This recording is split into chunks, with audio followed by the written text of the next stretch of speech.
Today I'm going to show you how to make these delicious quesadillas made with papas and chorizo. We are going to need some potatoes, some queso Oaxaca, some chorizo, and I already buy my masa, which is my dough. It's already prepped. I buy it at Ranch Market. I'm going to show you how to make these. These are super easy to make. Stay with me. We are going to start to boil the potatoes.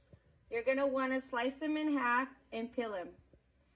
We're going to bring to a boil about maybe 20 minutes until they're tender.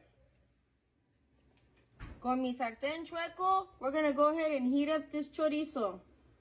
Galilea messed up my pan. It's kind of lopsided now, but it'll do the work. We are going to heat up the chorizo. Go ahead and add our potatoes. Make sure you strain your potatoes before you guys put them into the pan with the chorizo. We're just going to go ahead and just mix everything up together. So we're going to go ahead and mix the chorizo with the papas, and we're going to go ahead and add it to our tortillas. I'll show you how we make it. So you're going to go ahead and get your masa and form it into a tortilla. You're going to add your queso Oaxaca and your chorizo con papas.